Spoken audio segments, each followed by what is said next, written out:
Hi friends, welcome to யுஹாஸ் kitchen. இன்றைக்கி நம்ம கிச்சனில் நல்லா புஷ்னு உப்பி வர மாதிரி பூரியும் அதுக்கு சூப்பர் காம்பினேஷனான ஹோட்டல் சுவையில் பேபி பொட்டேட்டோ மசாலாவும் தான் பண்ண போகிறோம். வீடியோக்குள்ளே போகிறதுக்கு முன்னாடி என்னோடய சேனலை மறக்காமல் சப்ஸ்கிரைப் பண்ணிக்கோங்க. பக்கத்தில் உள்ள பெல் பட்டனையும் ப்ரெஸ் பண்ணிக்கோங்க. வாங்க எப்படி பண்ணுறதுன்னு பார்க்கலாம். ஃபஸ்ட்டு மசாலா செய்கிறதுக்கு பேபி பொட்டேட்டோ ஒரு 6 to 7 எடுத்திருக்கேன். அதை குக்கரில் வச்சு ஒரு 2 விசில் விட்டு எடுத்துக்கலாம். இப்போ பார்த்திங்கன்னா நல்லா வெந்துருச்சு. இதை தோலை ரிமூவ் பண்ணிவிட்டு நம்ம இந்த மாதிரி கையாலேயே உடச்சி விட்டுக்கலாம்.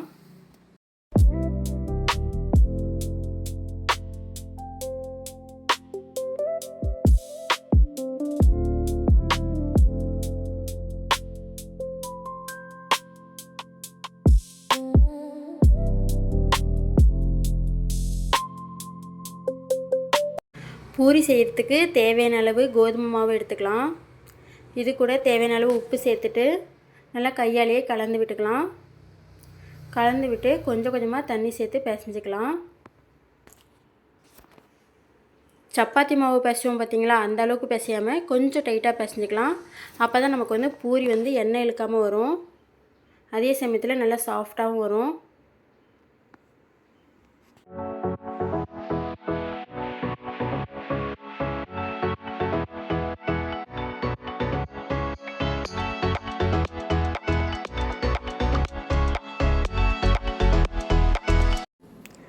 பூரி மாவு இந்த அளவுக்கு பிசைஞ்சதும் கொஞ்சம் நேரம் அப்படியே விட்டுடலாம். ரொம்ப நேரம்லாம் ஊற வேண்டாம், மசாலா செய்கிற வரைக்கும் இருந்தால் போதும்.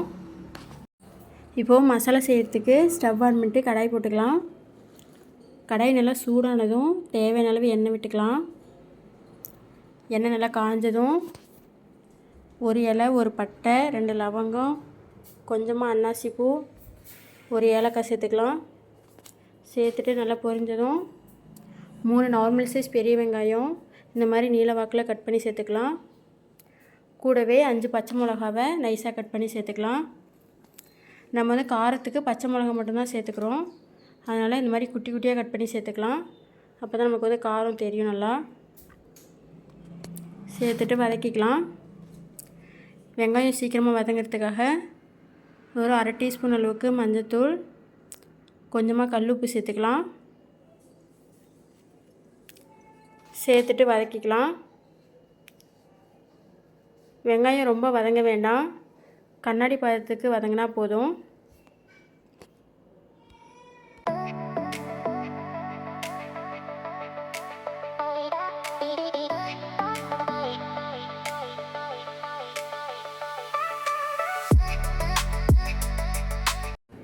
வெங்காயம் நல்லா இந்த அளவுக்கு வதங்கினதும் இது கூட ஒரு 1/2 ஸ்பூன் அளவுக்கு இஞ்சி பூண்டு சேர்த்துக்கலாம். இஞ்சி பூண்டு பேஸ்ட்டு நல்லா பச்சை வாசனை போகிற அளவுக்கு வதக்கிக்கலாம்.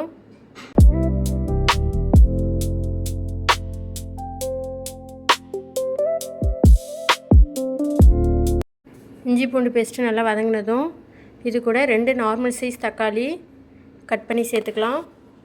சேர்த்துட்டு நல்லா வதக்கிக்கலாம்.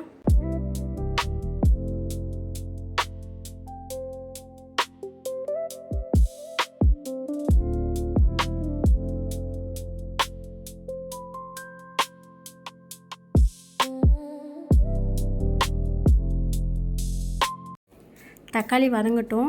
அதுக்குள்ளே ஒரு மிக்ஸி ஜாரில் 2 ஸ்பூன் அளவுக்கு பொட்டுக்கடலை சேர்த்து நல்லா பொடியாக வர மாதிரி அரைச்சி எடுத்துக்கலாம். இதை ஒரு பாத்திரத்துக்கு மாற்றிட்டு கொஞ்சமாக தண்ணி சேர்த்து இதை லிக்விடாக கரைச்சி எடுத்துக்கலாம். இப்போது தக்காளியும் நல்லா வதங்கி வந்துருச்சு. இந்த டைமில் குட்டி குட்டியாக உடச்சி வச்சுருந்த உருளைக்கிழங்கு சேர்த்துக்கலாம். சேர்த்துட்டு நல்லா பெரட்டி விட்டுக்கலாம். உருளைக்கிழங்கு நல்லா வெங்காயம் தக்காளி கூட மிக்ஸ் ஆகிற மாதிரி நல்லா பெரட்டி விட்டுடலாம். நல்லா பெரட்டி விட்டு நம்ம கரைச்சி வச்சுருக்கிற பொட்டுக்கடலை தண்ணியை சேர்த்துக்கலாம். எந்த அளவுக்கு நமக்கு மசாலா வேணுமோ அந்தளவுக்கு எக்ஸ்ட்ரா தண்ணி சேர்த்துக்கலாம். சேர்த்துட்டு நல்லா கலந்து விட்டுடலாம்.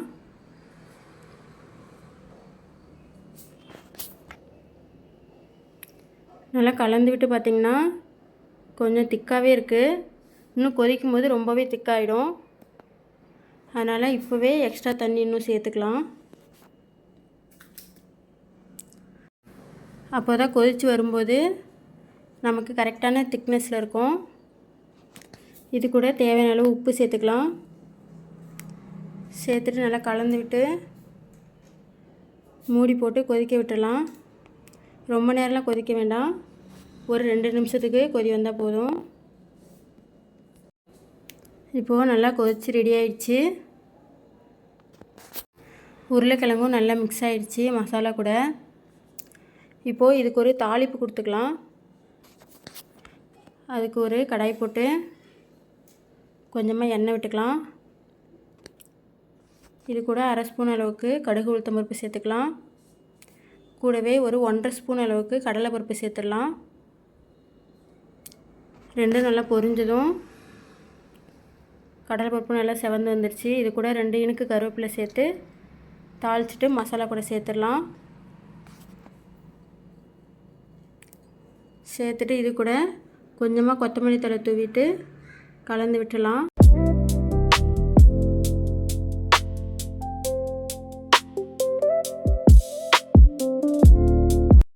மசாலா சூப்பராக ரெடி ஆயிடுச்சு. அடுத்து நம்ம பூரி சுடுறதுக்கு ரெடி பண்ணிக்கலாம். மாவும் ஓரளவுக்கு ஊறி ரெடி ஆயிடுச்சு. இப்போ இதை கொஞ்சம் கொஞ்சமாக எடுத்து நார்மல் பால் சைஸுக்கு உருட்டிக்கலாம்.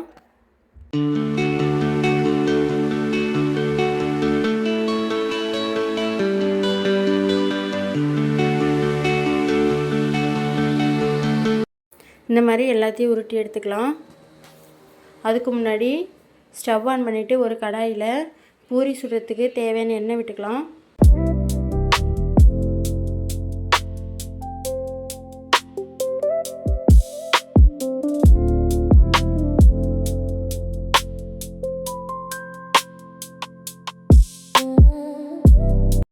எண்ணெய் நல்லா காயிட்டோம். இப்போ நம்ம பூரி ப்ரெஸ் எடுத்துக்கிட்டு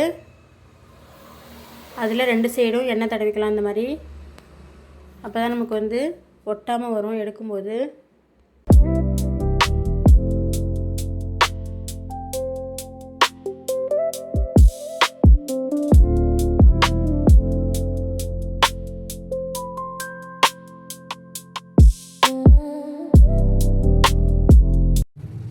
இதில் வச்சு நல்லா 3 டைம் நல்லா ப்ரெஸ் பண்ணிக்கலாம்.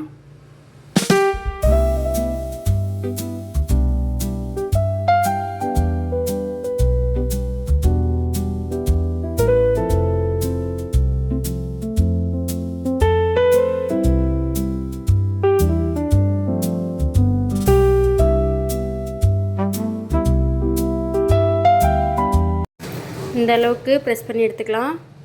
இப்போது எண்ணெயும் நல்லா சூடாயிடுச்சு. இதை எண்ணெயில் போட்டு அது வந்து மேலே வரத்துக்குள்ளே நம்ம இன்னொரு பூரி ப்ரெஸ் பண்ணி வச்சுக்கலாம்.